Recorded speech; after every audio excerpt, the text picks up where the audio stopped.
I'm sitting here in isolation, probably a lot like you, unless you're watching this video from the future.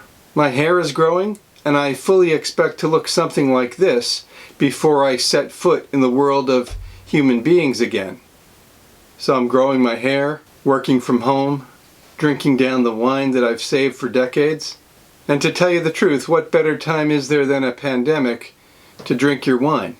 And I sure don't want the best bottles to go unopened or undrunk. It's Sunday, March 29th, 2020. And I don't know for how long anything that I say here today will be relevant. But if you are watching this from the distant future, you'll already know what happens to the COVID-19, aka SARS-CoV-2 pandemic. You'll have seen the endgame. And that's what I want to spend a few minutes on today. I can't tell you how many times someone has asked me, so when will this whole thing be over? When will we get back to normal life again? And who doesn't want to know the answer to that question? The truth is, no one knows the answer yet. How long will we be bound to our homes? How long until we can return to work? What will the economy do? Are we headed for a recession or for another Great Depression? As Yogi Berra famously said, paraphrasing the great physicist Niels Bohr, it's tough to make predictions, especially about the future. But I'll tell you one important thing we do know for sure. There may be changes, but this is not the end of civilization as we knew it. Because this virus, though terrible and painful, costly, and to some deadly, leaves most of its victims alive and well, having endured mild illness, and in some cases, people may be infected but remain entirely asymptomatic. It looks like it kills about 1% of people who get it, maybe 10 times the mortality of the flu in an average year, although that depends on context. Take these numbers with a grain of salt until eventually a careful analysis is done when this is all over.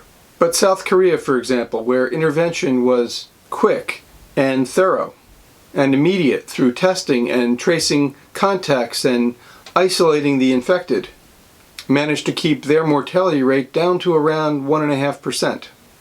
Whereas currently in Italy, where the healthcare system is overwhelmed, the mortality looks to be closer to 10%. So it looks like the death rate depends on whether or not the healthcare system remains functional. If you need a ventilator, as some 5% of COVID-19 sufferers do, and you don't get one, chances are you're going to die. If you get the ventilator and good care in an ICU, you have a decent chance of surviving. But in any case, whether 30% or 70% or 100% of people get the virus, a very high percentage of people survive, and for them, life goes on. Whether survivors of severe respiratory conditions from COVID are left with some permanent lung damage, as happened in SARS-1, remains to be seen. But we will survive as a species. This is not to diminish the tragic loss of life. Losses which were perhaps preventable with better preparedness, which here in the United States means at a minimum testing, equipment, and surge capacity, to say nothing of attention and alacrity in the face of 2 months' warning. Nor do I wish to diminish the heroic efforts of healthcare workers worldwide, nor the savage economic impact on ordinary people who were just minding their own business when this viral tsunami hit. But with confidence we can say that this is not a civilization-ending event. The pandemic will end at some point, and something resembling ordinary life will follow. What questions are unclear? Well, here in the United States where I live, almost everything else. Will we flatten the curve, preventing the healthcare system from becoming overwhelmed and maximizing survival? Or will we allow the virus to play out as it will?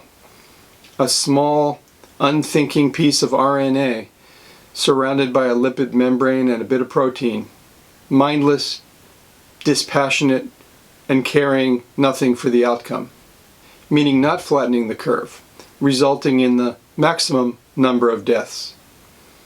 In that scenario, surely in the millions. The outcome will depend on the choices we make, and that's murky right now. As of today, it looks like those choices will vary locally and regionally. No clear national policy is organizing itself on the horizon. In my last video on March 12th, I made a plea for a temporary total shutdown of society to maximally suppress the virus, driving active cases toward zero. And while steps have been taken in some places, what I advocated didn't fully happen. The only explanation I can come up with is that some policymakers must not have seen the video. But some states and localities are reacting vigorously, though all of them later than would have been ideal. And others are dragging their feet, perhaps reluctant to drag down economies along with the virus, or maybe in a way that is almost incomprehensible to me, still disbelieving in a reality that is chewing up and spitting out hospitals in New York City, as continues to happen in northern Italy. Either way, the surge eventually ends, whether in weeks or months, and then what? This is currently one of the uncertainties we must live with. Do the number of active cases go toward zero and the virus goes away? That's what happened in SARS-1. It infected around 8,000 people, killed a little under 800, terrified the world, and then disappeared never to return. Or does the virus do what the Spanish flu pandemic did in 1918-1919? Diminish in the summer and then come back with a deadly vengeance in the fall and winter? Or do we have wide-scale testing at that point, carefully monitoring for cases, isolating those and their contacts, slowly taking our foot off the brakes, ready to return to suppression if we see a resurgence? In that case, we manage it. We pivot strategies based on positive cases. And it could be that the endgame comes only with a vaccine or effective antiviral medication. Can we make a vaccine to COVID-19? Almost certainly. We do have already vaccines to animal coronaviruses, to coronaviruses that affect dogs and cats and cattle. And there's nothing about the COVID-19 virus that suggests that we won't be able to make a vaccine or several kinds of vaccines given enough time. Antiviral drugs? Maybe.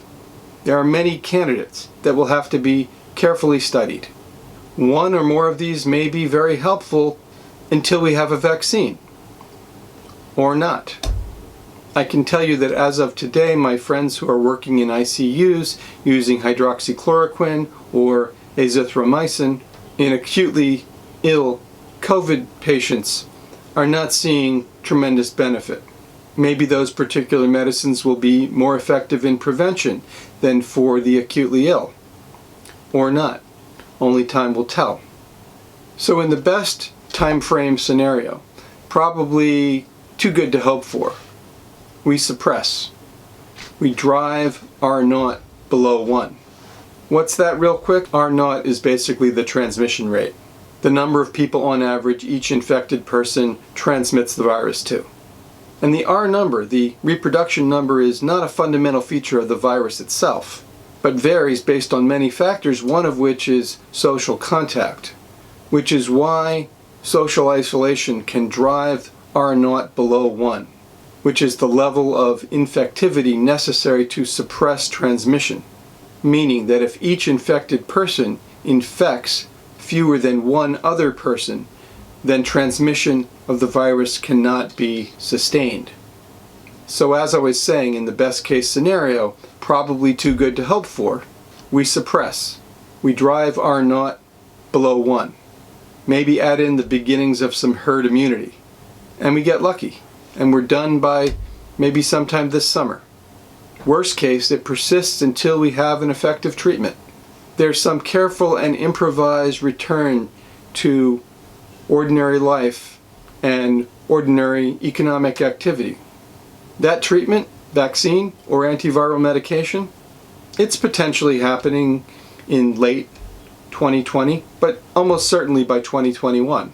And maybe there's some variability possible in the meantime, depending on region, population density, community caseload, and so on. We are living in uncertain times, but those outcomes frame the COVID-19 endgame. But they're not really the end.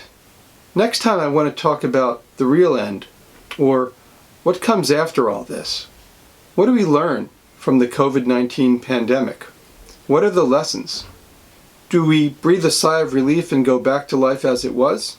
Or do we as a society, as a global community, do a deeper dive into what hit us, knowing that it will happen again? How do we choose to understand it?